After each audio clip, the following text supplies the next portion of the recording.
Bonsoir, bonsoir à toutes et à tous, ravi de vous retrouver. C'est l'heure du grand retour des émissions à des horaires accessibles, accessibles au plus grand monde. C'est surtout le retour de Lucarne américaine.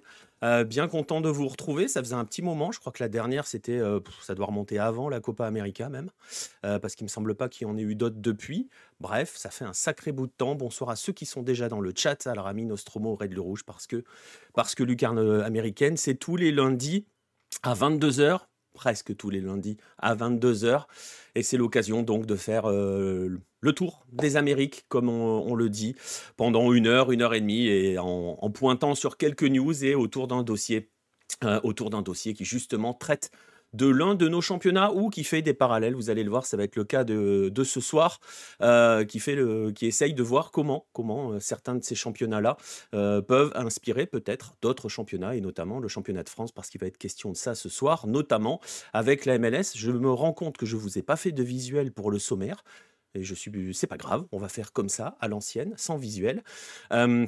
Euh, en gros, concrètement, on va avoir une première partie où ça va être les news de la semaine. On va aller un petit peu en Colombie, enfin beaucoup en Colombie même malheureusement, avec ce qui s'est passé la semaine dernière. On va revenir un petit peu sur les événements de compétition continentale en Amérique du Sud avec la Libertadores et la Sudamericana.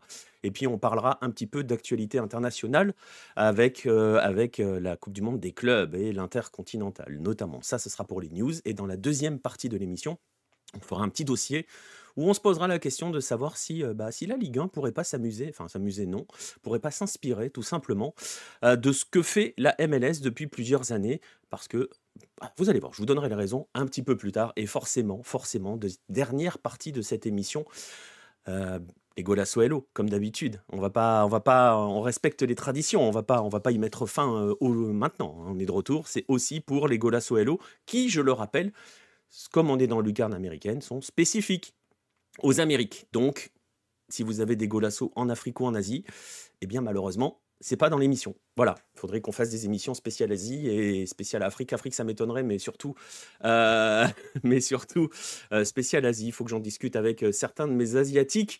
La Brune ne s'inspire pas des autres, il est au-dessus de tout ça. Ouais, justement, on va voir comment il peut être au-dessus de tout ça.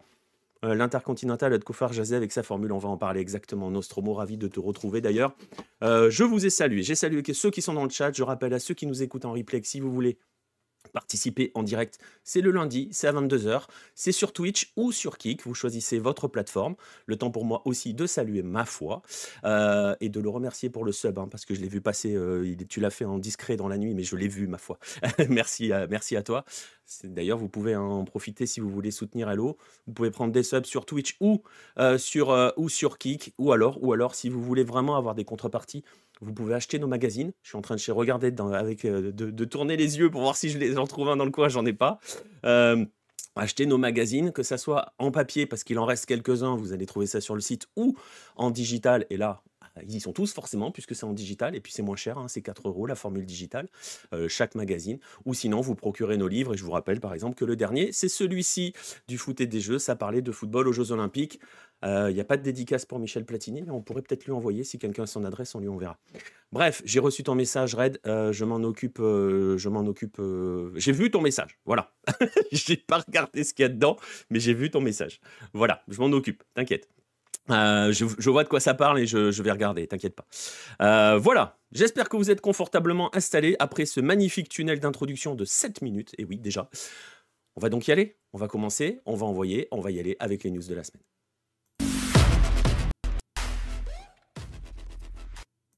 Et pour les news de la semaine, je le disais, on va démarrer en Colombie. Pas forcément pour de bonnes choses. C'est un peu terrible parce que même quand on est avec Pierre, on va souvent en Colombie pour pas forcément les bonnes raisons. Ben là, on va être obligé de ne pas y aller pour les bonnes raisons.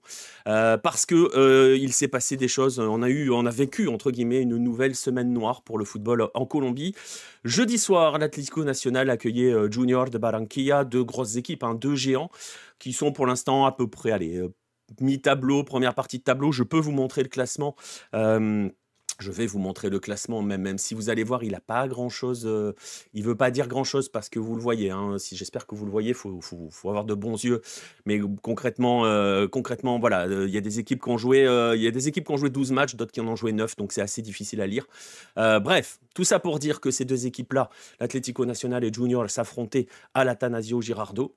Le match se déroulait, somme toute, assez normalement, jusqu'à un deuxième but inscrit par l'Atlético Nacional à la 54e minute par Marino Inestrosa. C'est donc le but du 2-0 et c'est le but qui a ouvert les portes de l'enfer. Je vais vous montrer des images. Si vous regardez si vous écoutez les replays en podcast, je vous invite à aller voir si vous voulez voir les images du côté de YouTube. Les images, les voici. C'est parmi les images et c'est parmi les plus soft, c'est juste des images de loin. On va y aller mollo. Vous le voyez, il y a d'énormes mouvements de foule du côté du parcage visiteur, entre guillemets, que vous voyez. Junior est en rouge et blanc. L'Atlético Nacional qui joue chez lui est en vert et blanc. Si vous ne le saviez pas, maintenant vous pouvez identifier. Vous voyez qu'il y a un énorme mouvement de foule. Vous allez même voir des gens se jeter du haut de la tribune vers les tribunes inférieures. Voilà, vous en voyez quelques-uns. Et donc, vous en doutez, forcément, il y a eu d'énormes bagarres qui ont eu lieu durant ce match, qui ont éclaté dans la tribune nord de l'Atanasio Girardot, donc entre des supporters de Junior et des supporters de l'Atlético Nacional. Alors, ça va être difficile pour l'instant de dire qui a commencé, qui a fait quoi. Ce que l'on sait, c'est que des supporters de Junior auraient volé des drapeaux de l'Atlético Nacional. Ça s'est chauffé un petit peu avant et le but a mis véritablement le feu aux poudres. On ne va pas entrer dans le débat de savoir qui a commencé, qui est responsable dans les supporters. Vous avez vu certaines choses, j'espère que vous les avez notées. Au pire, je vous remontrerai les images qui sont importantes à noter. On y reviendra un petit peu plus tard. On va juste regarder du côté des conséquences pour l'instant. Le bilan, l'un des bilans, les derniers bilans que l'on a vu passer, 25 blessés, 3 dans un état grave quand même. Une bagarre qui s'est prolongée, vous l'avez vu, tout au long de la tribune et qui s'est même poursuivie sur le terrain. On a vu des images absolument terribles. Je vais vous passer les images. On va s'en passer de ces images-là, je ne vais pas vous les mettre. Il y a des images d'une extrême violence. On a vu par exemple des joueurs de Junior en train de sauver, entre guillemets, un supporter qui était en train d'être passé à tabac, carrément sur le terrain par des supporters de l'Atlético Nacional. Donc je vais vous faire grâce de ces images-là. Elles sont violentes, vous les trouverez si vous avez envie de les voir, vous les trouverez sur les différents réseaux sociaux. Et tout cela forcément arrive dans un contexte un petit peu particulier avec une recrudescence de la violence autour du football en Colombie. Je ne vais pas remonter jusqu'à ce qui s'était passé lors de la Copa América et du fameux match entre la Colombie et l'Uruguay. On s'en souvient tous, on sait tous ce que ça avait induit derrière. On se souvient aussi, par exemple, des conférences de presse de Marcelo Bielsa à ce sujet-là. On y reviendra. Je fais juste un break pour saluer Gros 1980 et Isanoé qui viennent d'arriver. Donc, on va pas remonter jusqu'à la Copa América avec des supporters colombiens impliqués là-dedans. Juste sur les 15 derniers jours, à peu près, enfin, on va dire sur le dernier mois, il y a un contexte très très lourd. On a vu par exemple la rencontre entre le Deportivo Cali et la Equidad être totalement, la diffusion de cette rencontre être suspendue par le diffuseur officiel Winsport parce que pour une raison, vous le voyez ici, leurs techniciens ont été agressés par des supporters durant le match et donc ils ont coupé la transmission, ils ont tout arrêté parce que voilà, et vous le voyez, ils ont coupé la diffusion à partir de la 70e minute de jeu. Pour les sanctions sportives, Red, on va en parler dans un instant. Tu vas voir, je fais une petite mise en contexte et on va replonger sur ce qui s'est passé à l'Atanasio Girardot. Bref, tout ça pour dire, cette retransmission, c'était lors de la 11e journée de Liga Betplay, s'appelle Liga Betplay, du nom d'un sponsor qui est un site de paris sportif. Bref, arrêté à la 70e minute entre le Deportivo Cali et la Equidad. D'ailleurs, la situation à Cali est assez chaude. On a vu par exemple un joueur du Deportivo Cali publier une sorte de communiqué, Andrés Andrade, vous le voyez, qui date du 20 septembre, c'est pas vieux, ça a 10 jours concrètement, où il a expliqué que, il a expliqué à quel point le contexte était lourd en ce moment du côté du Deportivo Cali, et il explique par exemple qu'ils sont victimes d'agressions directes ou indirectes et qu'il y a des gens qui insistent à la violence contre lui et les membres de sa famille. Donc vous voyez, c'est quand même très très très très lourd. D'autant qu'il y a eu donc ces débordements et tout, il y a eu des réactions hein, du côté de Cali. On a vu le président, notamment du Deportivo Cali, qui a pris la décision comment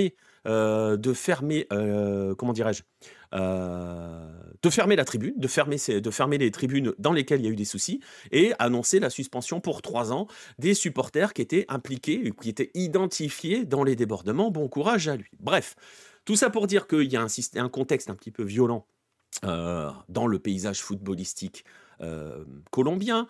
On va pas dire que c'est entièrement uniquement lié au football, juste pour vous dire, hein, il y a quand même un facteur social, c'est assez pesant pour le moment en Colombie.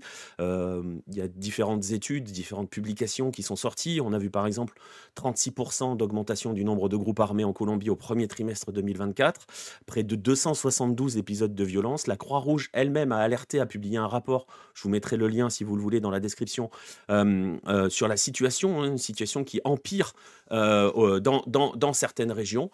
Vous verrez, c'est quand même assez terrifiant les chiffres des victimes de différentes exactions. Mais bon, on n'est pas là pour faire une analyse sociologique, c'est pas le débat, ça demanderait beaucoup de temps, ça demanderait des intervenants aussi qui sont impliqués là-dedans. Et là, pour le coup, on n'est pas dans ces causes-là. On va juste regarder un petit peu, on va revenir au football.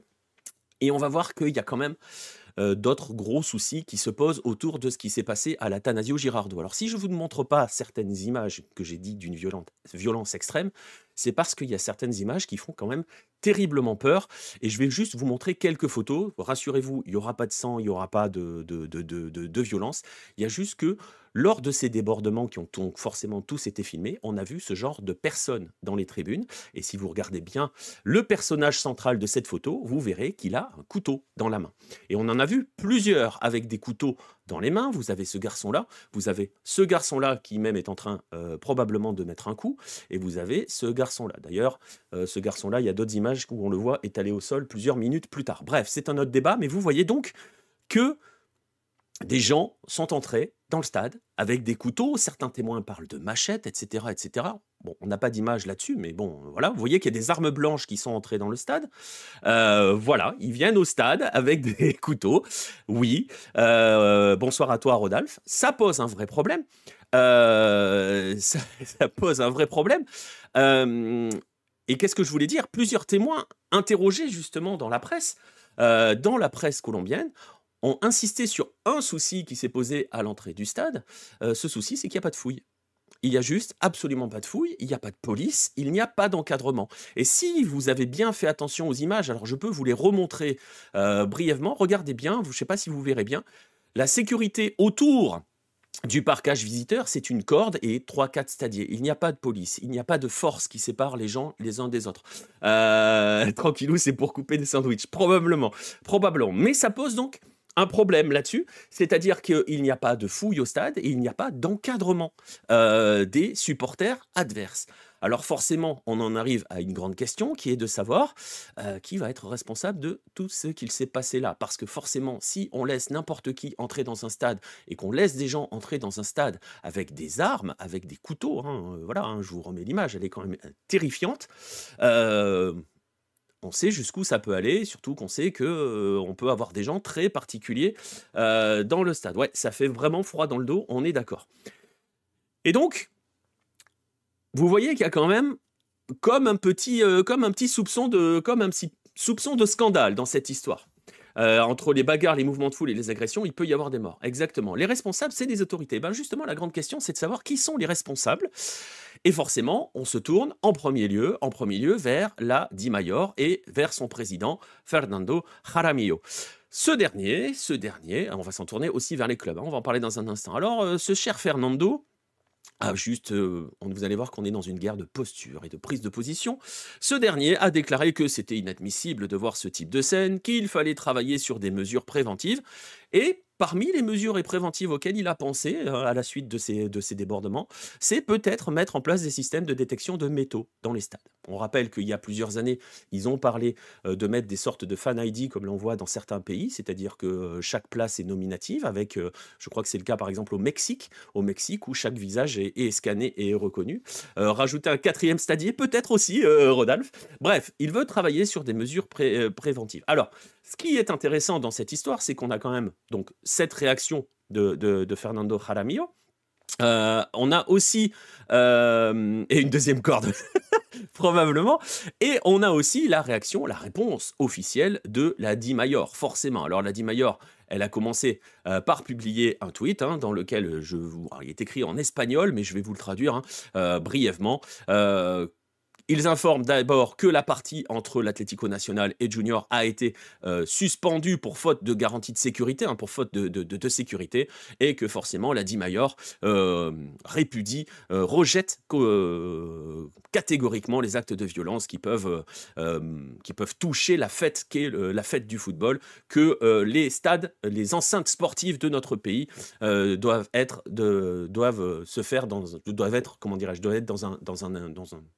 dans une atmosphère saine et conviviale. Bref, donc ils appellent tous les supporters à ce qu'ils vivent la fête du football dans la paix. Bref, au Mexique, j'y étais, le scannage du visage, c'est pas ça. Non, mais il a été mis en place. Et en Colombie, on en avait parlé il y a quelques années. Il y a encore des choses, mais bon, voilà. La police colombienne, tu fais bien de poser la question. On a eu une réponse, une vidéo du ministre des Sports, de la ministre des Sports colombienne. Je vais vous en faire grâce aussi parce que c'est juste de la posture. Elle appelle tout le monde à faire la paix, à dire que voilà, c'est pas bien, c'est méchant, c'est pas bien, et qu'on va travailler avec les autorités pour y remédier. Voilà. En gros, ils vont attendre qu'il y ait véritablement des morts. Enfin bon, en gros, ils font rien. Et on va revenir sur la Di-Mayor parce que c'est quand même, vous allez voir. Réaction de la Di-Mayor pour la journée suivante, ils ont lancé leur première action qui a fait suite à ces débordements. Ça a été de mettre en place une campagne no más, porque somos más, plus jamais parce que nous sommes bien plus que ça. Donc une campagne d'appel à la paix avec une mesure phare qui a été indiquée sur leur communiqué officiel à ce moment-là. Les capitaines des équipes allaient entrer lors de la journée suivante, donc celle qui est en train de se terminer. Je crois qu'elle est en train de se terminer. Elle s'est terminée ou elle est en train de se terminer. Elle se termine ce soir. Les capitaines vont pénétrer sur la pelouse avec le maillot de l'adversaire. Oui, portant le maillot de l'adversaire. Le but, c'est, je cite, pour un maillot, il ne peut y avoir des blessés et des morts dans un espace de joie et de paix qu'est le football. Voilà. On aurait envie de rigoler si ce n'était pas grave. Mais voilà, pour l'instant, voilà ce que fait la Di-Mayor. Voilà la première réaction de la Di-Mayor. Vous voyez, ça donne ce type d'image. Vous voyez ici Dario Moreno avec l'Once Caldas qui porte le maillot du DIM. Voilà, d'Independiente Medellín à l'occasion du match. Voilà, c'est magnifique. C'est véritablement avec cela que, exactement comme le dit Al-Rami, que ça va tout changer. J'ai l'impression que tout le monde a peur de se mouiller. C'est presque à celui qui va prendre la patate chaude. Exactement, Nostromo. Bonsoir à Aldecool qui vient d'arriver dans le chat. Et donc ça, c'est la réaction de la Di-Mayor. On verra s'il y a d'autres choses. Maintenant, il y a la réaction des clubs, forcément. Alors, pour Junior, on va aller vite. Ils ont perdu leur 5G entre le deuxième but et hier matin, à peu près. Avant-hier. Donc, ils ont 24 heures où ils n'ont plus de réseau. Voilà. Et donc, on est passé de la fin du match à ça. Donc voilà, concrètement, il s'est rien passé. Réaction, elle découle au débordement qu'il y a eu en Colombie entre Atlético Nacional et Junior. Donc, Junior, pas de réseau. Donc, pas de réaction officielle. Et donc, forcément, l'Atlético Nacional, lui, a réagi en publiant un communiqué. Alors, là aussi, si vous avez les images, il n'est pas forcément facile à lire, mais très honnêtement, il n'y a rien à lire. On va le dire clairement. Il n'y a absolument rien d'intéressant à lire. Il est vide. Ce communiqué. En gros, l'Atlético Nacional nous explique qu'ils font tout pour trouver des solutions, pour chercher des solutions, et rappelle qu'ils ont un programme pour rendre le football un peu plus convivial et machin, et plus familial justement, puisque c'est un programme qui permet aux familles et aux enfants d'aller dans le stade. Voilà. En gros, c'est du blabla et il n'y a rien du tout. Et forcément, ils condamnent la violence, ils condamnent et ils font tout ce qu'il faut. Voilà, c'est comme dit Nostromo, circuler, il n'y a rien à voir, une magnifique page remplie de vide, exactement comme quoi vous voyez que le vide parfois peut être plein. Bref, vous avez 2 heures. Donc, en fait, ce qui s'est passé, c'est que tout le monde est tout de suite passé à la suite. On a continué de jouer, on est reparti comme en avant. Il y avait eu des rumeurs comme quoi est-ce que bon, il serait peut-être pas temps de suspendre un petit peu le championnat. Là, ça devient franchement violent. il va falloir faire quelque chose. Je le disais, Cali, les débordements dans les tribunes. Bon, eh bien, non. Fernando Jaramillo, lui, avait bien précisé que non, non, on ne suspendrait pas le championnat. Par contre, le match, lui, il est terminé. Et on va en revenir à cette question de savoir justement qui peut, qu'est-ce qui peut se passer derrière. Parce que le match est officiellement terminé. Je rappelle qu'il y avait 2-0 pour l'Atlético Nacional, qu'il est arrêté peu avant l'heure de jeu, donc il restait une bonne demi-heure à jouer. Et donc forcément, on se tourne vers les règlements. Parce que la grande question maintenant est de savoir, comme le match est terminé, qui va prendre 3 points dans l'histoire. Vous voyez le truc. On est dans de la politique. Hein. Donc voilà. Je ne pense pas que la suspension soit une idée. Non, mais après, tu vas voir, il y a eu une réaction, une action concrète qui a été menée par le maire de Medellín. On va en parler dans un instant. Mais je suis pas sûr que ça soit la bonne idée non plus. Mais bon, bref. Le truc, c'est qu'en fait, dans l'histoire, personne n'est responsable et tout le monde s'en lave les mains. Le communiqué de l'Atlético Nacional, c'est juste tranquille, on se lave les mains. Nous, on a des campagnes de paix. C'est vachement rude ce qui s'est passé. Et puis voilà. Bref, tout ça pour dire, tout le monde est en train de regarder le règlement. Et vous allez voir que c'est pour ça que certains n'ont pas de réseau et que certains autres essayent de se montrer patte blanche. Sur le règlement, les sanctions sont prévues contre le club local s'il ne peut garantir la sécurité dans son stade. Et normalement, si un match est arrêté faute de sécurité, donc qui est à la charge du club local, je ne sais pas si ça vous rappelle pas un certain River Boca en finale de Libertadores, normalement, ce club-là doit perdre 3-0 sur le papier et peut récupérer déjà des amendes et ensuite une perte de points en championnat. Et donc l'enjeu est là. On est en train de se battre pour savoir qui est responsable. Et vous comprenez que du coup, personne ne l'est. Et ça va être très compliqué de trouver des responsables à cela. La seule chose que l'on peut dire par rapport à cette histoire-là, je vais vous remettre les images une dernière fois et puis on va conclure cette partie sur ces images-là. La seule chose que l'on peut dire, c'est que le maire de Medellín, donc Federico Gutiérrez, lui, a pris des décisions, et une décision, il a annoncé la fermeture du stade, donc huis clos pour les 2 prochains matchs, et surtout, il ferme ses frontières, comme il l'a dit, il interdit totalement les déplacements de supporters adverses jusqu'à la fin de l'année et pour toute l'année 2025. Concrètement, il n'y aura plus de supporters visiteurs qui vont aller dans les stades de Medellín à partir de maintenant.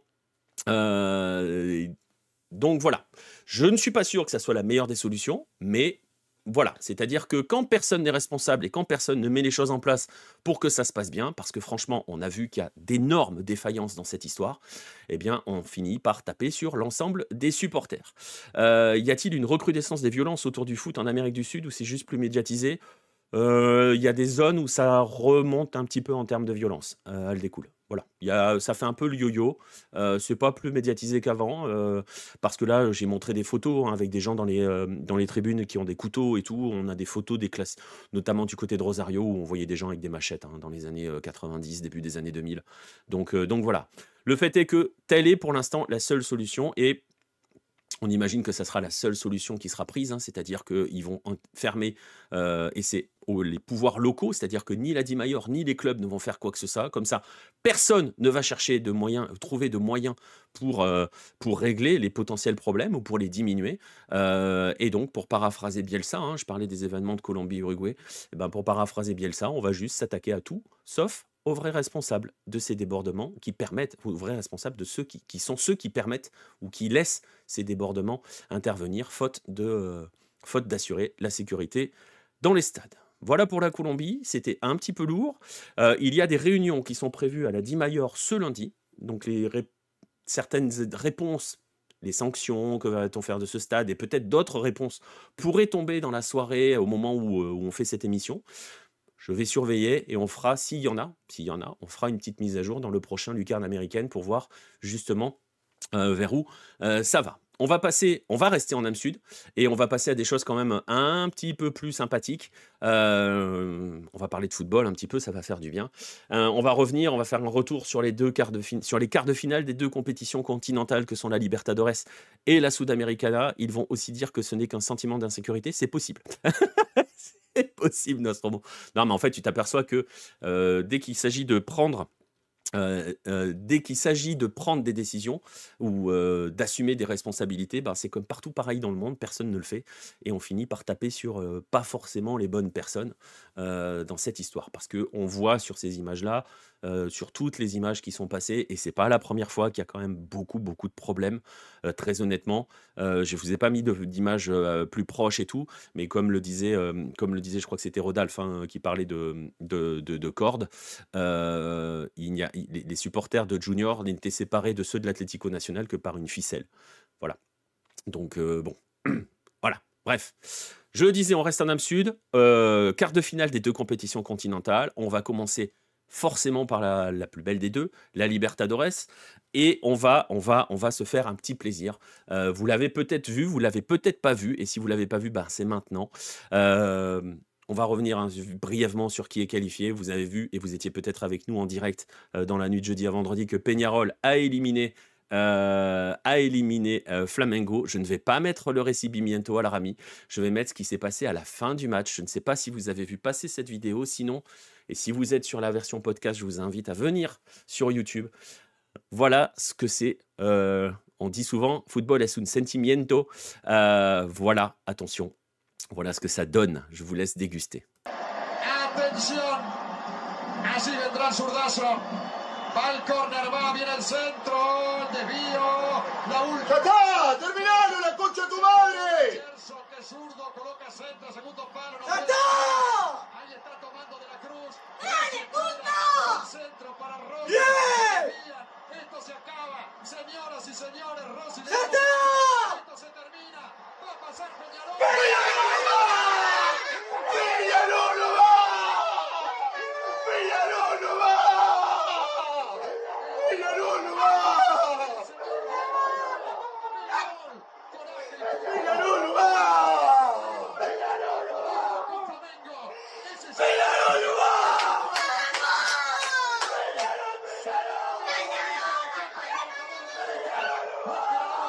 Pero será otra historia. Hoy Peñarol vuelve como los viejos tiempos, haciendo historia en el fútbol sudamericano. Elimina a Flamengo. Al igual que en sus páginas más gloriosas, Peñarol.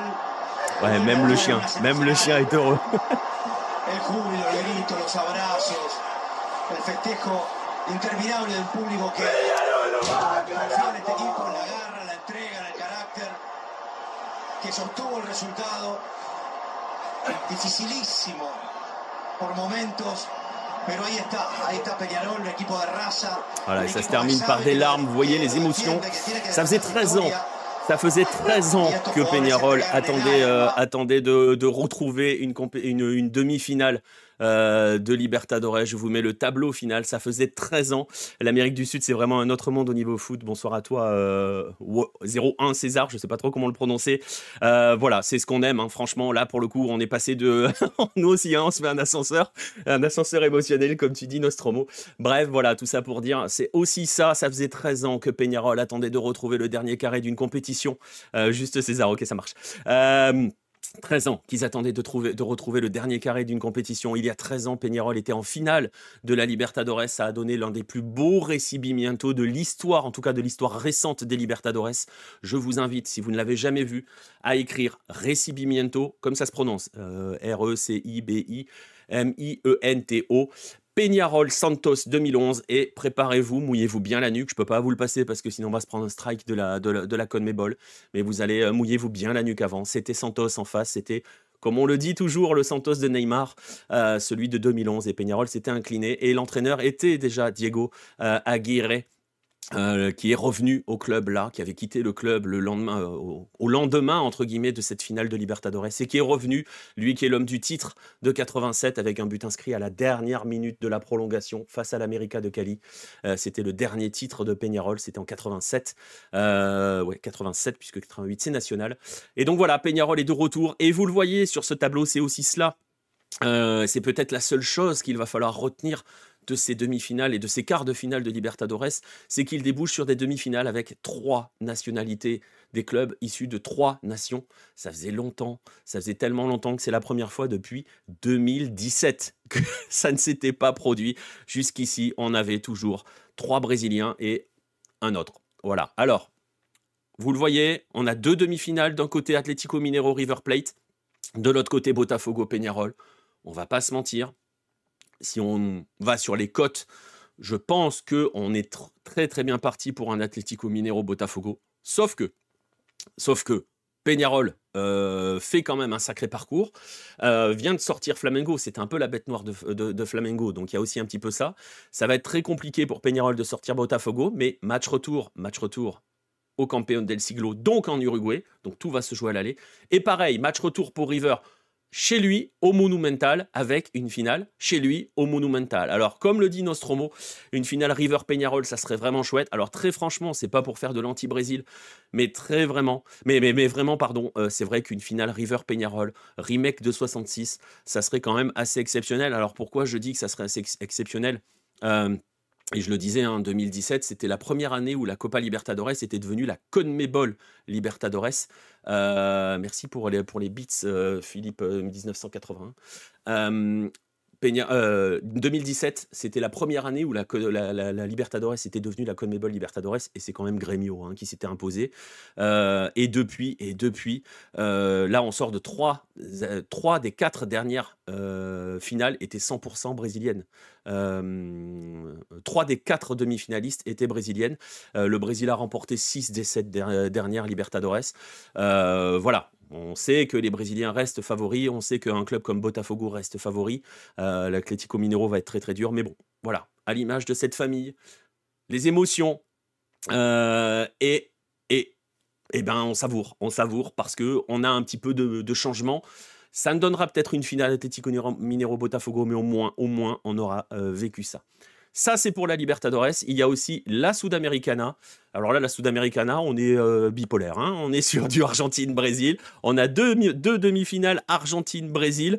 D'un côté du tableau, on retrouve Racing qui va affronter le Corinthians. Racing qui a cartonné face à l'Atlético Paranaense de Lucho González. 4-1 au retour. Il y avait 3-0 à la mi-temps. J'ai pas été la chercher, mais il y avait une vidéo assez rigolote sortie par les médias argentins. Ils aiment bien interroger des supporters avant le match. Et il y avait un supporter qui avait les 3 premiers buteurs dans l'ordre pour Racing avant le match. Le mec, j'espère qu'il les a joués. Les 4 dernières Libertadores ont été remportées par les Brésiliens. C'est le bon moment pour casser cette hégémonie. Espérons. Après, c'est voilà, vraiment. Et pour le coup, si on revient un petit peu rapidement sur la Libertadores, Botafogo a dominé 3 des 4 mi-temps face à Sao Paulo. L'Atlético Mineiro a totalement dominé Fluminense lors du match retour notamment. Et ça reste des équipes quand même très très très fortes, très très impressionnantes, avec des gros effectifs. Je vous invite, si vous voulez, si vous ne l'avez pas fait, il y a les comptes rendus des quarts de finale de la Libertadores qui a été publié sur Hello ce lundi. Donc je vous invite à aller les lire. Je mettrai le lien dans la description. Bref, Sudamericana, je le disais, Racing qui a éliminé l'Atlético Paranaense 4-1 au retour, et qui affrontera, c'est une surprise pour le coup, qui affrontera le Corinthians. Un Corinthians avec forcément Memphis Depay.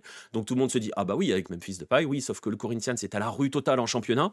Ils sont relégables à l'heure où on se parle, comme Fluminense d'ailleurs, et alors que Fortaleza est dans le top 4 et joue le titre très clairement. Fortaleza, ça va un petit peu moins bien ces derniers temps. Fortaleza, c'était le finaliste de la Sudamericana l'année dernière, et le Corinthians, clairement, n'a pas fait de détails, parce que 2-0 à l'aller, 3-0 au retour. Voilà, donc c'est assez particulier parce que parce qu'on pourrait s'attendre aussi à ce que Corinthians lâche au bout d'un moment cette compétition parce qu'il va falloir se sauver en Serie A. Mais non, ça avance et ils sont toujours là. Comment c'est possible que Fluminense soit dans la zone rouge? Tout le début de saison avec Diniz a été cataclysmique à leur ami, et ça ne va pas forcément beaucoup mieux. Voilà, si tu n'enchaînes pas de série, et c'est aussi le problème de Corinthians, tu restes accroché en bas. D'ailleurs, Corinthians va lutter avec Fluminense et avec l'Atlético Paranaense que vous voyez éliminé. On aurait très bien pu avoir un Corinthians Atlético Paranaense qui aurait opposé deux équipes qui jouent leur survie en Serie A brésilienne. Bref, ça c'est la demi-finale d'un côté.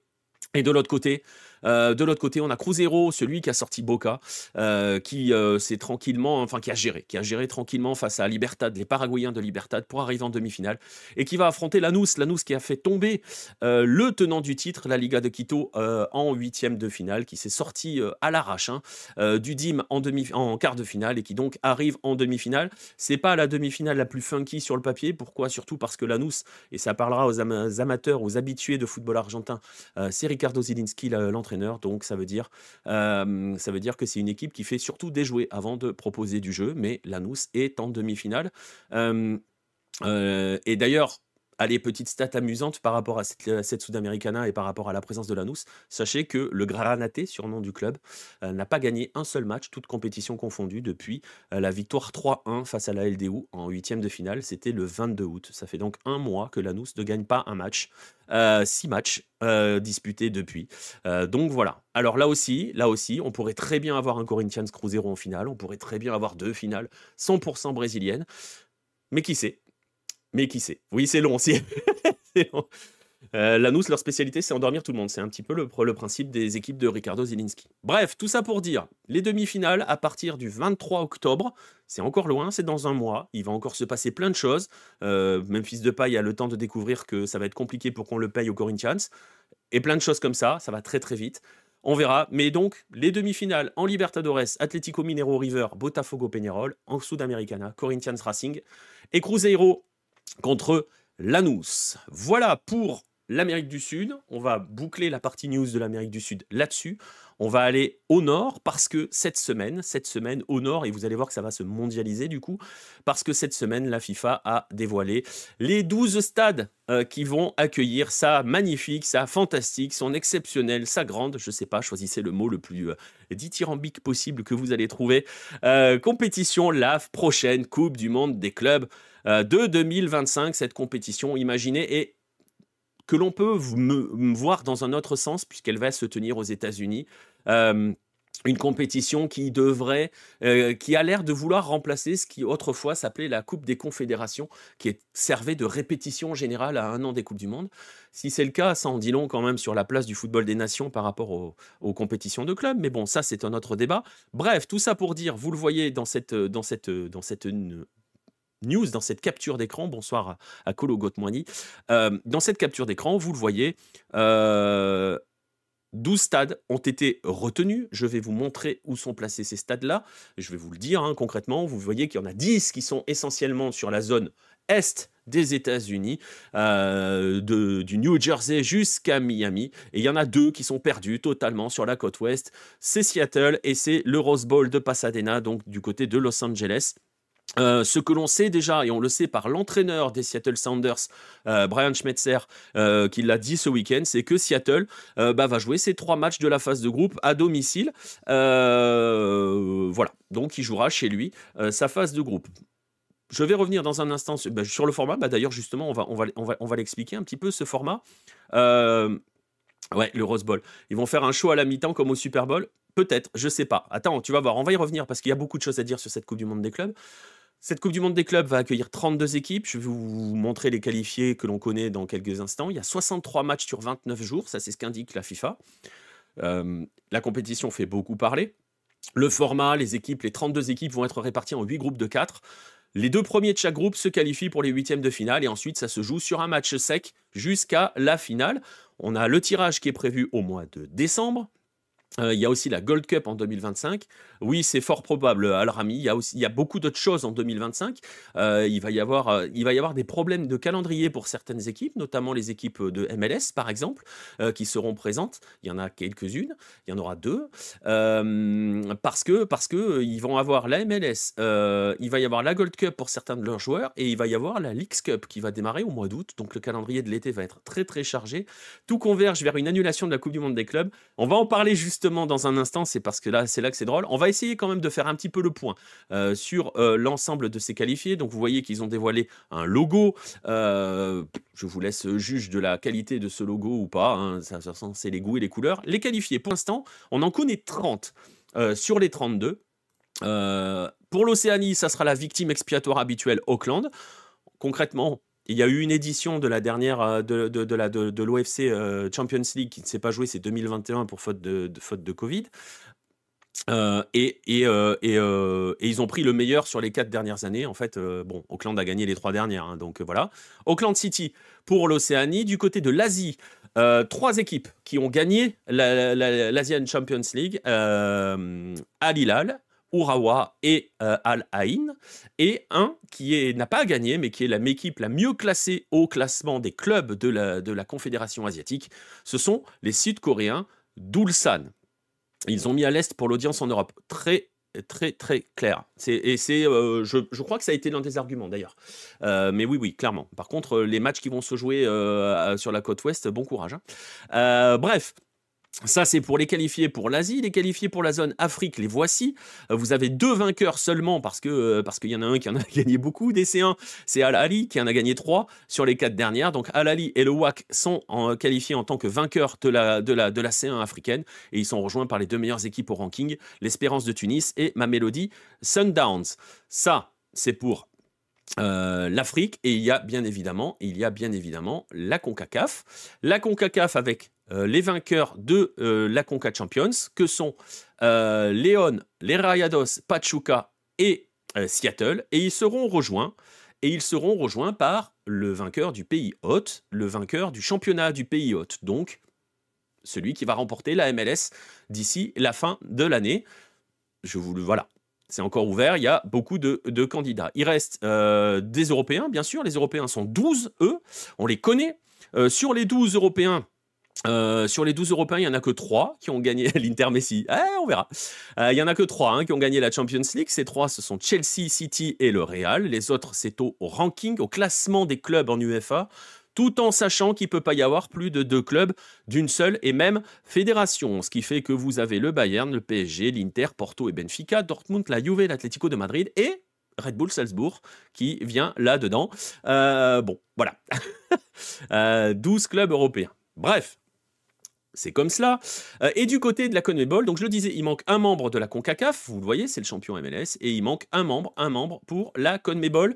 Pour l'instant, qualifié en tant que vainqueur de la Libertadores, les 3 Brésiliens, Palmeiras, Flamengo et Fluminense, et 2 équipes, les 2 premières au classement des clubs de l'Amérique du Sud, que sont River et Boca Juniors.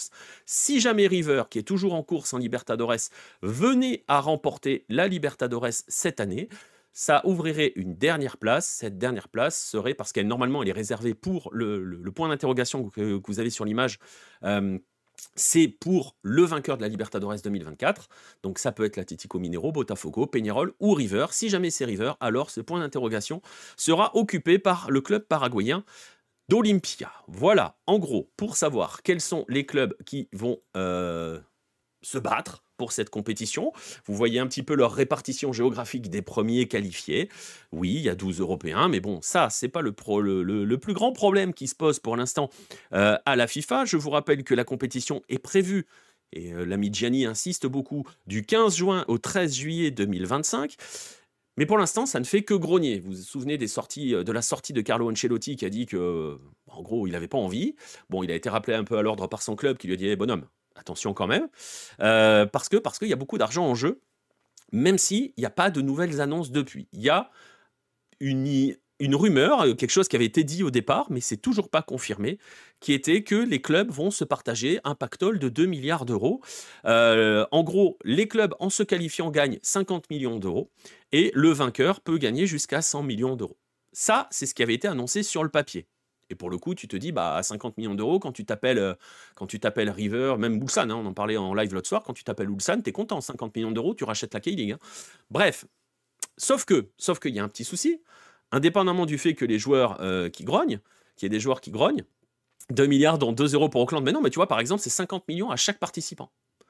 Donc 50 millions pour Auckland, c'est monstrueux. Auckland est un club semi-professionnel. Je rappelle que les seules équipes professionnelles en Nouvelle-Zélande jouent en A-League australienne. Bref, tout ça pour dire que ça grogne parce que, et ça a été évoqué un petit peu dans le chat, la FIFA n'a toujours pas de diffuseur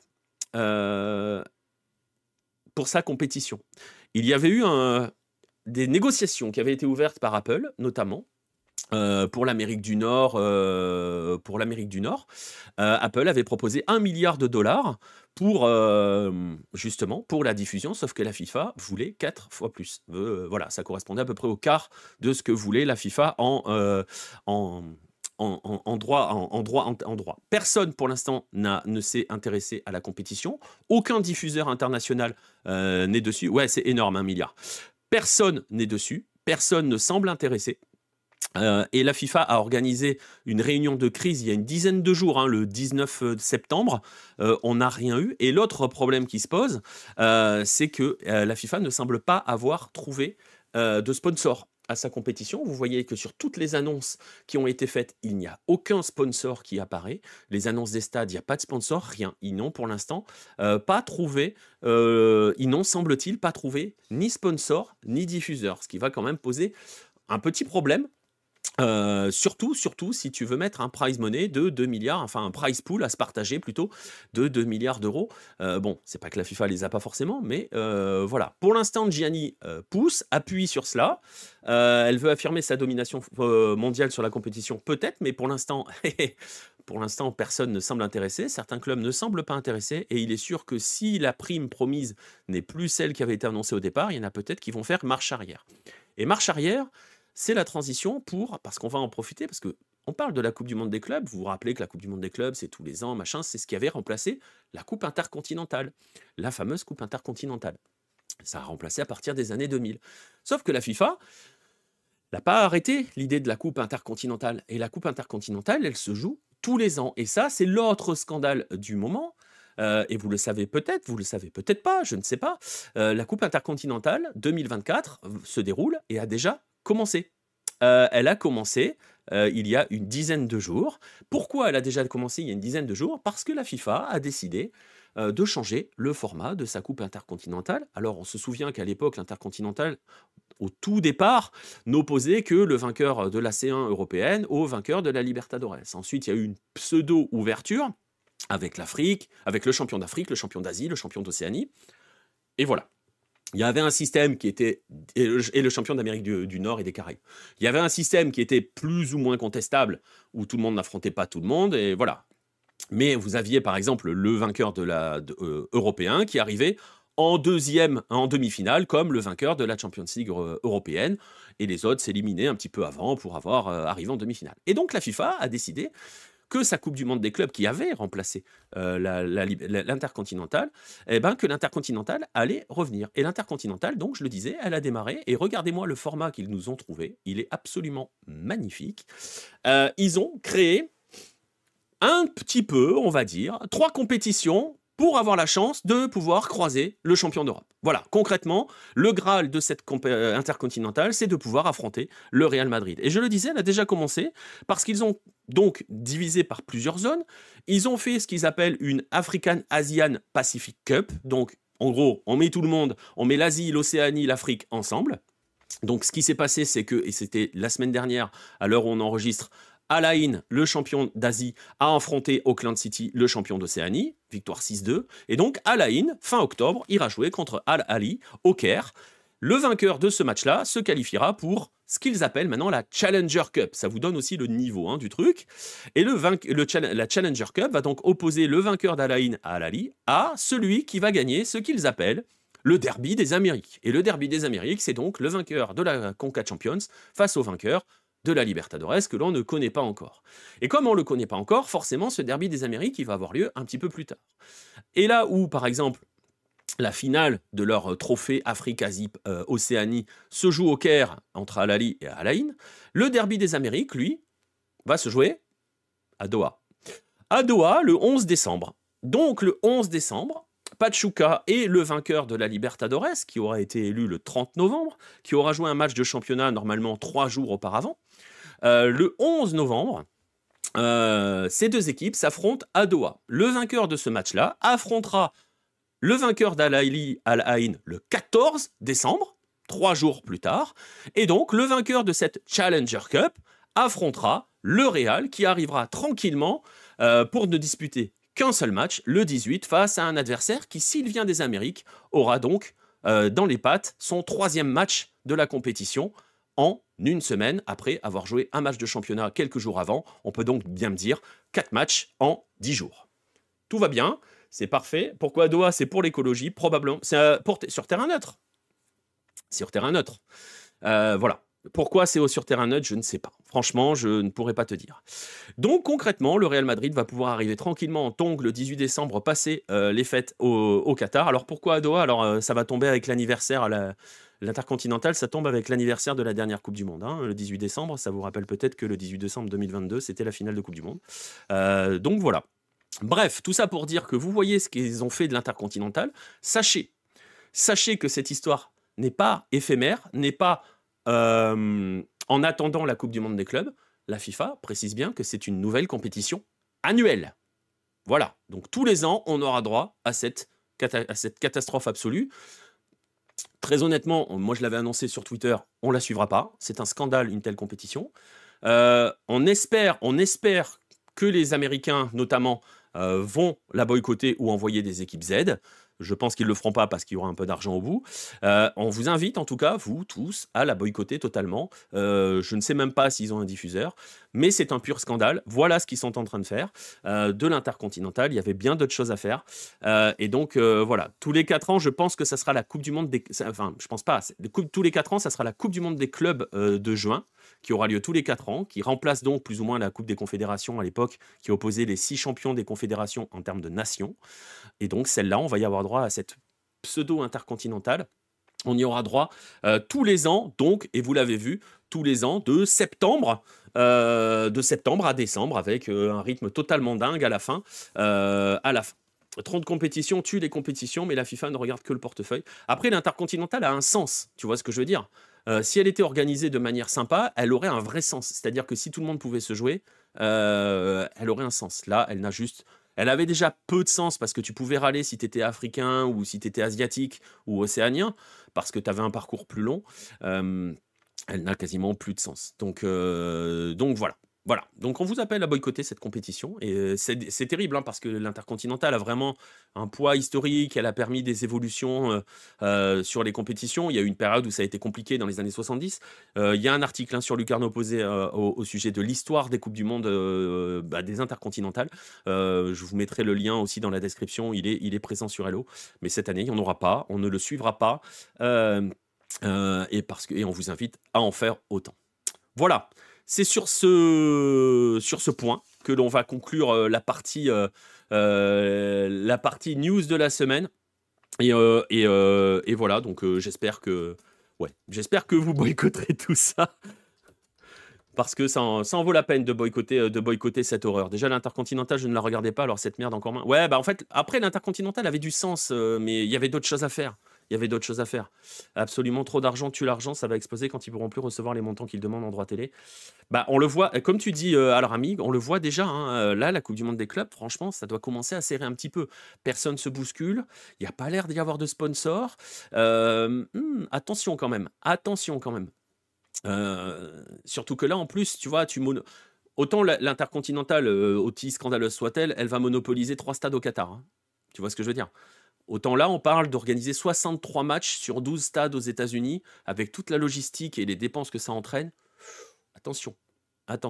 Dans une période qui sera un petit peu compliquée, voilà, à voir si ça peut ne pas se faire.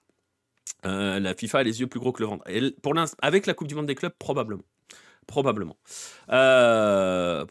Bref, allez, on va passer au dossier de la semaine. Et vous allez voir, il va être question de Ligue 1 et de MLS. Oui, ça paraît bizarre, mais c'est possible.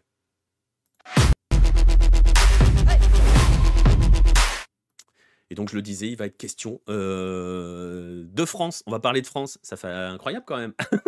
Et oui, parce qu'on a beaucoup parlé, hein, ces derniers temps, de la santé fragile des clubs français, du fait, notamment, hein, avec la fameuse histoire des droits télé, toujours ces histoires de droits télé, qui tuent la compétitivité, la capacité à attirer des joueurs. Et donc, ça m'a fait penser à certaines choses. Cucho Hernandez vient à Rennes. Ah, c'est avec plaisir. Avec grand plaisir.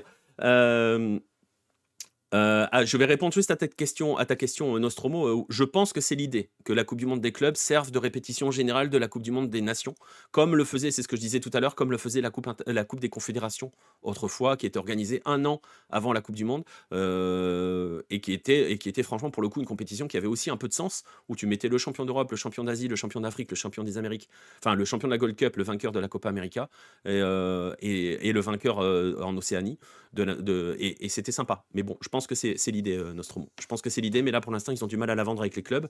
Et voilà, mais ça en dit long, hein, comme je disais, sur la façon dont les nations sont considérées vs les clubs. Bref, on passe au dossier, je le disais. On va s'intéresser justement à ce qui se passe en Ligue 1 avec la crise, concrètement, la crise économique, parce que cette histoire m'a fait penser un petit peu, quand même, à ce qui s'est passé aux États-Unis dans les années 80. Et je me suis dit que c'était l'occasion de se dire, mais de regarder comment les États-Unis ont fait pour s'en sortir justement de cette crise, et ils l'ont fait via la MLS. Il ne va pas être question de dire hein, la MLS c'est trop bien, la Ligue 1 c'est pourri, machin, c'est pas l'idée, hein, juste de vous dire, de faire quelques parallèles, et puis je vais en profiter, ça va me permettre aussi d'en profiter pour expliquer un petit peu comment ça fonctionne au niveau de la MLS et pourquoi ils sont sur un modèle vertueux, avec certaines choses qui ont des limites, je le sais, notamment la notion des franchises, etc., mais vous allez voir, il y a des choses intéressantes. Alors, si on regarde du côté de la Ligue 1, il y a un rapport qui avait été publié par Deloitte. Je mettrai le lien, bien évidemment, dans la description. En 2022-2023, les clubs français se sont partagés des revenus qui arrivaient aux alentours à peu près des 2,3-2,4 milliards d'euros, 2,38 pour être précis, ce qui correspondait à peu près à des revenus d'environ 119 millions en moyenne pour chaque club. Et dans ce modèle, dans le modèle de la Ligue 1, le modèle économique de la Ligue 1, les droits télé, à l'époque, représentaient environ un tiers des entrées d'argent générées par les clubs. Voilà. Sur ces 2,38 milliards, il y avait 706 millions d'euros de droits télé. Ça faisait à peu près 30% des entrées d'argent. Donc vous voyez déjà que ce n'est pas les entrées majoritaires pour les clubs de Ligue 1, hein, les droits télé. Bref. Sauf que dans ce même modèle, et selon ce même rapport, je peux vous montrer même une petite infographie. Hop, il faut juste que je puisse la retrouver, si elle veut bien arriver. C'est pas celle-ci, voilà, c'est celle-ci. Dans le modèle de la Ligue 1, toujours selon Deloitte, un rapport de 2022-2023, hein, donc ça remonte à il y a 2 ans, les salaires représentent 77% des revenus. La masse salariale totale des clubs en 2022-2023 représente 77% des revenus des clubs. À titre de comparaison, et vous le voyez sur ce graphique, c'est 66% en Angleterre, c'est 70% et en Italie, c'est 70% en Espagne, et en France, et en Allemagne, le plus vertueux, c'est 55%. C'est-à-dire qu'un club de Bundesliga n'investit pas investit à peine plus de la moitié de ce qu'il gagne dans les salaires. Et le souci qui s'est posé avec la Ligue 1, et c'est en cela qu'on les a beaucoup entendus, c'est la chute des droits télé. Puisque en 2022-2023, dans ce modèle-là, on était à 706 millions d'euros. Et selon le papier de l'équipe il y a un mois à peu près, hein, pareil, je mettrai le lien. Cette année, les clubs n'auront plus que 160 millions d'euros à se répartir en Ligue 1, selon les chiffres hein, de l'équipe publiés il y a quelques semaines. Ça fait une baisse de 80%. Donc vous comprenez que ça fait quand même des pertes de revenus, alors que les salaires, pendant ce temps-là, ils n'ont pas baissé. Et très clairement, ils n'ont clairement pas baissé. Et donc, voilà le problème. Et pourquoi ça m'a fait penser... pourquoi cette histoire de Ligue 1 m'a fait penser un petit peu à ce qui s'est passé aux États-Unis? Parce que ça ressemble beaucoup à ce qui s'est passé au milieu des années 80, à l'époque de la NASL. Alors pour les plus anciens, à la fin des années 70, début des années 80, il y a un football professionnel aux États-Unis qui a vraiment pour le coup le vent en poupe, hein, qui est porté par des stars internationales comme Pelé, comme Cruyff, comme Beckenbauer. C'est la NASL, et Pelé a joué un grand rôle là dans l'explosion de son développement, et la NASL à l'époque dépense sans compter, mais vraiment sans compter, dans des salaires absolument faramineux, sauf que va se produire le choc pétrolier, va se produire une récession au début des années 80, et un petit peu comme ça s'était passé à la fin des années 20, début des années 30 aux États-Unis, le football va en pâtir fortement. Et à l'époque où la NASL commence à vaciller, vous allez voir pourquoi j'ai fait le parallèle, les salaires représentent 70% des budgets des clubs. Voyez le parallèle. Ça a fini par aboutir à la fin de la NASL qui s'éteint en 1984. J'en avais parlé dans un magazine, le numéro 2, Hello Mag numéro 2, où je parle de la fin de la NASL. Donc vous pouvez aller voir cet article si vous le souhaitez. Il y a aussi une interview d'un ancien joueur passé par la NASL. Alors il n'est pas question hein, ici de jouer les cassandres, de dire la Ligue 1 va mourir, machin. Les maillots sont très baseball. Ouais, je sais pas, ils sont très leur côté vintage, il y en a certains qui sont très très beaux. On fera un débat un jour sur les maillots de NASL, MLS, parce qu'ils les ressortent. Mais bon, c'est là que c'est intéressant, parce que donc la NASL, elle, est allée jusqu'à disparaître. la Ligue 1 ne disparaîtra pas, hein, on ne va pas le souhaiter, mais certains clubs vont en souffrir, mais la NASL, elle, est allée jusqu'à disparaître. Et donc, quand ils ont recréé un championnat professionnel, la MLS, les Américains se sont servis de cette expérience de la NASL et ont mis en place un nouvel équilibre, ont mis en place un nouveau modèle, un nouveau système, et c'est ce système dont la Ligue 1 pourrait s'imposer.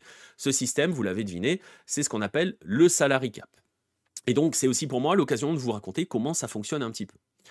Donc, depuis ses débuts, depuis son arrivée, au milieu des années 90, la MLS a mis en place un système dans lequel la masse salariale des clubs est fortement encadrée. C'est ce qu'on appelle donc le salary cap, en français, le plafond salarial. Ce plafond, il est fixé en accord avec le syndicat des joueurs, il y a des conventions collectives, elles sont disponibles librement, vous pouvez aller les consulter, elles sont même en français si vous voulez... les consulter, je vous mettrai le lien. Tout est lisible, tout est clair, tout est transparent. Et donc, ça permet de réguler ses dépenses en termes de salaire par rapport aux entrées. Et ça a un autre avantage, c'est que comme il est mis à l'échelle de la Ligue, ben, ça pousse à une meilleure équité. Voilà. C'est-à-dire que vous ne vous retrouvez pas, parce que je vous parlerai des chiffres des salaires en Ligue 1, vous allez voir qu'il y a un salaire moyen, et si vous enlevez le PSG, le salaire moyen diminue fortement. Bref. Tout ça pour dire que ça contribue à ça. Pour vous donner une idée, pour vous donner un chiffre, en 2024, le salary cap, parce que le salary cap évolue depuis qu'il a été mis en place, c'est très bien pensé, Rodolphe, exactement. Depuis qu'il a été mis en place, il évolue chaque année, et d'ailleurs c'est fixé, je vous mettrai le lien, vous verrez, il évolue chaque année, il croît chaque année, du verbe croître, hein, pas du verbe croire. En 2024, il est de 5,47 millions de dollars. Voilà, ça c'est le budget salaire, la masse salariale maximale des clubs. Et pour vous donner une idée, pour vous donner à quel point il évolue, en 2027, il dépassera les 7 millions de dollars. Voilà. Ce salary cap, il a depuis subi quelques petits ajustements, quelques petites, je ne vais pas parler de dérogations, mais de nouveaux outils qui sont venus se greffer dessus. Le premier, c'est celui dont vous avez forcément, pour tous les clubs, c'est par club, 5,47 millions de dollars par club. Chaque club a un salary cap pour ses joueurs de 5,47 millions de dollars. Pour aller un petit peu plus loin, je vais essayer de pas trop entrer dans certains détails parce que déjà ça va perdre et ça va être compliqué. Ça risque d'être un petit peu compliqué. Pour vous donner une idée, les équipes aussi sont limitées à 30 joueurs. Il y a 20 joueurs qui correspondent à ce qu'on appelle la partie senior qui entrent dans ce salary cap. Et il y a d'autres joueurs avec des salaires minimums et des salaires maximums. Et il y a d'autres joueurs qui sont le deuxième roster, 10 joueurs qui, eux, ont un autre salaire minimum et un autre salaire maximum. Tout est fixé par des conventions collectives, je le disais. Et donc, concrètement, quand un joueur arrive en MLS, il y a un salaire minimum, il y a un salaire maximum, et pour le club, il y a une masse salariale globale. Mais, il y a des outils, mais si les revenus de la Ligue baissent, le salary cap baisse. On va en parler, justement. Ça ne marchera pas en France, je ne sais pas. De toute façon, ça ne peut pas marcher dans un système où tout le monde ne le fait pas. Tu vois ce que je veux dire? Et je ne suis pas sûr que tu puisses imposer un salary cap au PSG. Mais vous allez voir où je veux en venir. Donc je pense que ça ne se fera pas, mais voilà. C'est pour dire qu'au lieu de au lieu de geindre et de pleurer et de dire plutôt que d'aller au restaurant acheter DAZN, il y a des modèles. Il y a des modèles qui peuvent être mis en place à l'échelle collective pour empêcher que tout le monde se casse la figure. Voilà, c'est juste. Et c'est juste ce qu'a fait la MLS. Donc, et puis j'en profite donc pour expliquer comment ça fonctionne. Le premier des outils qui a été ajouté, vous le savez probablement tous, c'est Beckham, c'est 2007, c'est le Designated Player. Le Designated Player, c'est un joueur qui n'entre pas dans ce salary cap. À l'époque, vous pouviez choisir un joueur sur lequel vous pouvez, en gros, c'est faites ce que vous voulez au niveau du salaire. Et lui n'est pas comptabilisé dans le salary cap. En fait, pour être plus exact, son salaire est dans le salary cap, son salaire compte pour le salaire maximum. Tout ce qui va au-dessus n'entre pas, n'est pas calculé. Aujourd'hui, les clubs ont droit à 3 DP, des Designated Players. Je rentre pas trop dans le détail sur d'autres types de players, il y a homegrown players et tout, je veux pas perdre tout le monde. Il y a 2 autres outils qui sont des petites variables d'ajustement que peuvent utiliser les clubs et que vous voyez passer de temps en temps. C'est TAM et GAM. Pareil, je vais essayer d'être assez concis. Le TAM, c'est en fait M dans les 2 cas, c'est pour allocation money. C'est une sorte de cagnotte.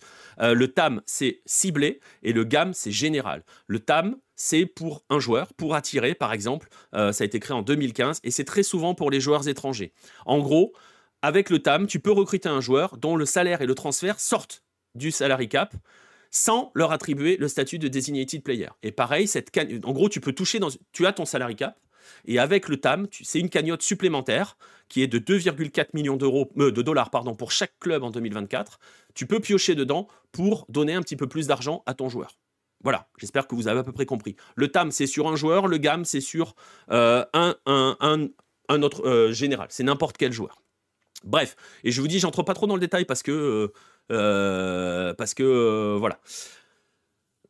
Heureusement qu'il n'y avait pas l'Inter Messi à l'époque. Mais l'Inter Messi respecte son salary cap. Et je vais en parler un petit peu de l'Inter Messi. Mais donc, ce qu'il faut savoir, pour résumer un petit peu, vous avez pour chaque club une masse salariale encadrée, 5,47 millions de dollars, à laquelle, qui est avec un seuil, et vous avez, dans ce budget, pour payer vos joueurs, une grille salariale, un salaire minimum, un salaire maximum, voilà. Et vous avez des outils qui vous permettent d'ajuster un petit peu cela, le TAM et le GAM, pour payer un petit peu plus. Et vous avez le statut de designated player pour pouvoir payer quelqu'un au-dessus du salaire maximum, sans que ça impacte votre plafond salarial. Et donc, voilà, avec donc une limite de 3 joueurs. Je le disais, les effectifs sont plafonnés à 30 joueurs. Vous ne pouvez pas avoir plus de 30 joueurs dans votre effectif. Une liste principale de 20 qui entre dans le salary cap et une liste complémentaire de 10 joueurs qui n'entrent pas dans le salary cap. Donc ces 5 millions de dollars sont pour les 20 joueurs de votre liste principale. Et je le disais, des salaires minimums et des salaires maximums. Alors vous allez me dire, c'est joli, mais concrètement, qu'est-ce que la MLS gagne avec ce système? Alors déjà, elle a trouvé ce que la NSL n'avait pas, c'est-à-dire un équilibre. Un équilibre et une stabilité financière. Alors, pour les investisseurs, on le sait, je l'ai dit tout à l'heure, il y a l'aspect franchise. C'est plus facile comment dirais-je, et je l'entends, l'argument. Quand tu as des franchises, pas de promotion et de relégation, c'est plus facile d'investir dans un club. Oui, sauf que la NASL, c'était déjà un système de franchise et ça n'a pas empêché sa chute. Mais donc, ce système a permis de trouver un équilibre. Et le deuxième levier sur lequel la MLS a joué pour pouvoir continuer d'avancer et continuer de croître, et là, on va en parler, et là, vous allez voir, on va faire la bise à Vincent Labrune, c'est les droits télé. Et comment elle a fait? Eh bien, tout simplement, elle s'est mise d'accord avec une plateforme sur un contrat longue durée qui assurait un minimum annuel. Cette plateforme, vous le savez, c'est Apple, c'est ce qu'on appelle le MLS Season Pass. C'est ce fameux deal avec Apple. Pour info, il est de 250 millions de dollars annuels pendant 10 ans. Chaque année, Apple donne 250 millions de dollars pour diffuser l'intégralité de la MLS sur sa plateforme. Si vous comparez à ce qu'on avait en Ligue 1, c'est pas exceptionnel. Si vous comparez même à ce que DAZN a proposé, c'est pas exceptionnel. Et là, vous pouvez mais il a des avantages. Le premier avantage, c'est qu'il vous sécurise une entrée régulière, 250 millions de dollars, sur 10 ans. Donc sur 10 ans, tu peux déjà te projeter un petit peu plus. Et le deuxième, donc en gros, au fait, aussi, tu évites de passer de 700 millions d'euros il y a 2 ans à 160 cette année. Tu vois, donc c'est un vrai plus. Déjà, toi, quand tu es un club et que tu budgétises sur du long terme. Et le deuxième, c'est que ça a permis d'augmenter les droits télé de la MLS. Parce que, évidemment, ils vont pas augmenter sur les 10 prochaines années. Mais ils avaient déjà des contrats. Ils avaient des contrats avec Fox, ESPN, Univision, qu'ils n'ont pas cassés. Donc Fox, ESPN, Univision continuent de diffuser la MLS pour à peu près le même prix, à peu près 90 millions de dollars. Et donc, en gros, la MLS est passée en 10 ans de 65 millions de dollars à 340 millions de dollars minimum de droits télé pour ces clubs. Vous voyez déjà qu'on progresse. Alors, si vous répartissez ces 340 millions de dollars entre les 29 équipes, ça fait environ 10 millions. Et certains clubs peuvent rajouter des contrats, ils signent des contrats avec des diffuseurs locaux qui peuvent aller de 5 à 10 millions. Bon, bref, j'entre pas dans le détail. Mais en gros, au max, pour un club de MLS, les droits télé représentent 20 millions d'euros. Si je traduis en euros et en arrondissant grosso modo, c'est 20 millions d'euros. Et donc, vous vous dites, 20 millions d'euros, c'est pas grand-chose. Sauf que avec le système du salary cap, etc., par exemple, la masse salariale de l'Inter Miami, puisqu'il était question de l'Inter Miami, la masse salariale de l'Inter Miami, c'est 27 millions d'euros. En Ligue 1, ça serait l'équivalent de Lens, et c'est juste en dessous de Nice et Rennes. Je crois que Nice et Rennes sont à 28 millions d'euros à peu près. Donc voilà, l'Inter Miami a une masse salariale globale de 27 millions d'euros, ce qui ne l'empêche pas de lâcher 10 millions d'euros annuels pour Lionel Messi, qui est designated player, où Sergio Busquets prend 6 ou 7 millions aussi à l'année. Les salaires sont disponibles, vous pouvez aller voir ça. Je mettrai un lien vers un site qui s'appelle Capology, vous verrez les salaires en MLS, mais aussi en Ligue 1. Et donc, 27 millions d'euros de budget, rien que les droits télé, c'est minimum 20 millions, c'est environ 20 millions d'euros max. Rien qu'avec les droits télé, on a quasiment couvert les salaires en MLS. Voilà. Donc ça vous donne un petit peu une idée de ce système, d'un système vertueux, et on s'est appuyé sur une plateforme avec une renommée qui n'a pas forcément lâché le PIB des États-Unis pour y aller. Et là, on fait la bise à Vincent Labrune et à la façon dont il a traité, par exemple, Canal+, parce que Canal aurait très bien pu lâcher des contrats de 350 millions, 400 millions d'euros sur 10 ans. Donc voilà. Donc ça leur coûte pratiquement rien en salaire au final. C'est déjà, tu vois, tu es déjà quasiment à l'équilibre rien qu'avec les droits télé. Alors vous allez me dire, ouais, mais alors les salaires sont pas les mêmes. Bon, quelques chiffres. En termes de salaire en 2024, le salaire moyen en MLS, c'est 433 000 euros. En incluant tout le monde, hein, ok ? D'ici 2032, ce salaire annuel devrait doubler. En France, c'est bien au-dessus, bien évidemment. Selon ce fameux site, Capology, le salaire moyen annuel en Ligue 1, c'est 1,3 million d'euros. Et là, je disais, si tu enlèves le PSG, parce que le PSG fausse un petit peu, c'est-à-dire que la masse salariale totale en Ligue 1, elle est de... Alors attendez, je crois que j'ai le chiffre quelque part... où est-ce que je l'ai mis? Elle est de 689 millions d'euros. Le PSG à lui tout seul, c'est 208. Hein, donc voilà. Donc en gros, si vous enlevez le PSG de la Ligue 1, le salaire moyen d'un joueur de Ligue 1, c'est 1 million d'euros. Donc c'est à peu près un peu plus du double de celui de la MLS. Mais pour vous donner une comparaison avec des pays européens, parce que j'ai vu passer le message de Kolo Muani par rapport à la compétitivité. Financièrement, le côté est-ce que pour les joueurs étrangers c'est rentable de quitter l'Europe, le salaire moyen d'un joueur en MLS est supérieur au salaire moyen d'un joueur aux Pays-Bas et au Portugal. Voilà, on est sur des chiffres qui sont aux alentours des 400 000 euros pour des joueurs en salaire moyen aux Pays-Bas et au Portugal. Donc en conclusion, qu'est-ce qu'on va garder de tout ce que je viens de vous dire sur ces deux modèles qui ont été mis en place? On met des garde-fous pour stabiliser économiquement ces joueurs, ces clubs, et de l'autre côté, on signe des accords longue durée avec un diffuseur pour mettre en place un système à l'équilibre qui permet, pour le coup, d'attirer des joueurs et qui permet au championnat de progresser. Parce que, pour vous donner une idée par rapport au continent, aujourd'hui, en 2024, le salaire moyen de la MLS est supérieur à un salaire moyen offert en Liga MX qui a longtemps été vu comme le championnat le plus riche d'Amérique du Nord. Et il n'y a qu'un seul pays qui offre des salaires supérieurs à la MLS, c'est le Brésil, mais l'écart est très faible. Je vous parlais de 430 000 euros pour la MLS. On est à 500 000 euros pour le salaire moyen au Brésil. Donc on commence à le rattraper, sachant que le salaire moyen en MLS ne va faire qu'augmenter. Messi augmente la moyenne, ça ne veut rien. Messi est le seul dans ce cas-là. Et au PSG, PSG augmente la moyenne de tous les clubs de France. Et je te dis, la masse salariale de l'Inter Miami, c'est celle de Lens. Voilà, c'est celle du RC Lens, à peu près. Et tout ça pour dire que sur ces deux leviers sur lesquels ils ont joué et sur lesquels la Ligue 1 pourrait jouer à l'échelle de la Ligue 1, là on ne parle pas de mettre ça en place au sein d'un club. Et je l'ai vu le message, Saint-Etienne a tenté le salary cap, ça marche pas. Mais parce que si tu le fais tout seul, t'es mort. C'est pas compliqué. Le système a fonctionné parce que c'est la Ligue qui l'a mis en place. Et ça donc maîtrise tout, ça évite toute dérive et ça évite aussi d'être dans une bulle qui, un jour ou l'autre, peut éclater. Et ça n'empêche pas d'attirer des talents notamment venus d'Amérique du Sud. On se souvient de Miguel Almiron, on parle de Thiago Almada. Et ça n'empêche pas non plus de signer des stars. Alors vous allez me dire, certains sont vieillissants comme Messi et Suarez. Je rappelle que Zlatan est passé par la MLS et est revenu derrière en Europe pour continuer de briller. Donc c'est une piste. C'est une piste que la Ligue 1 pourrait peut-être suivre, ne suivra sans doute pas parce qu'elle n'est pas capable de prendre des décisions collégiales ou de prendre de telles mesures, parce qu'on sait très bien que dans une ligue où il y a un club comme le PSG, tu ne peux pas faire ce genre de choses-là.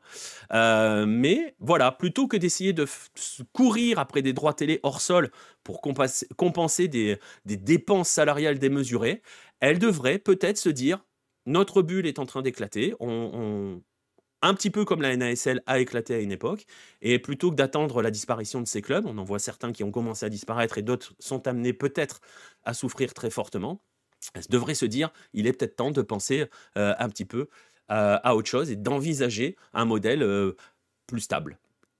Pas forcément plus équilibré, même si vous voyez ce système MLS est plus équilibré, mais au moins un système plus stable. Voilà, c'est une piste, et ça permet aussi pour vous de comprendre un petit peu comment ça fonctionne en MLS et pourquoi ce championnat ne cesse d'avancer et de progresser au fil des années. Donc c'était un petit peu l'idée de ce dossier. On arrive au terme de cette émission. C'est un plaisir de vous retrouver. On est à presque 1h30. J'avais dit pas plus d'1h30. Vous voyez comme quoi j'arrive à respecter mes engagements parfois. Pas toujours, mais parfois j'y arrive. Les rendez-vous de la semaine, on va se donner rendez-vous. Je l'avais annoncé un petit peu pendant le live, mais je vais en profiter pour l'annoncer là. On va se donner rendez-vous dans la nuit de mercredi à jeudi parce qu'on a un Columbus Inter Miami. Donc, on va se faire plaisir sur ce Columbus Inter Miami. C'est dans la nuit de mercredi à jeudi, vers 1h30 du matin. On a une session MLS, donc on la fera.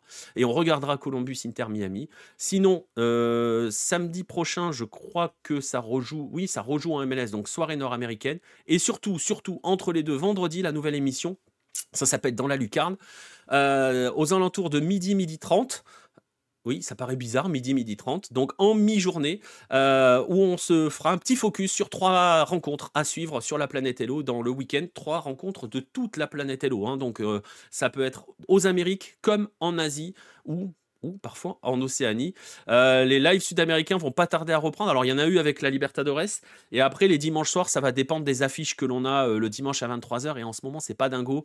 Je sais qu'il y avait River Talleres hier soir, j'aurais peut-être dû le faire, ça aurait fait plaisir à Pierre, mais bon, pas sûr qu'une semaine me suffise pour choisir.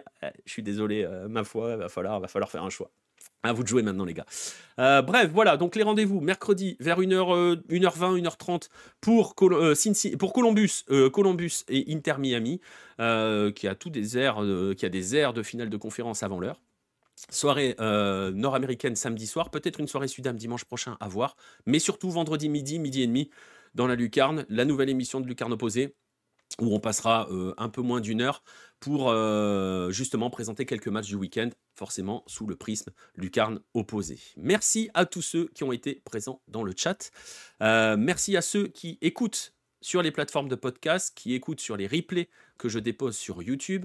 N'hésitez pas à nous suivre sur les différents réseaux sociaux. Si vous voulez soutenir Lucarne Opposée, vous le savez, ça peut être soit en prenant des subs, que ce soit sur Twitch ou sur Kick, soit en allant vous faire plaisir aussi en achetant nos magazines ou en achetant nos livres. Et puis voilà, ça sera avec plaisir. N'hésitez pas, donc je le disais, à nous suivre pour que ça soit sur Twitter, sur les réseaux sociaux, vous avez toute la liste. Bonne soirée à tous. Et rendez-vous donc mercredi pour le prochain live. Sinon, rendez-vous lundi prochain pour la prochaine Lucarne américaine. Salut tout le monde.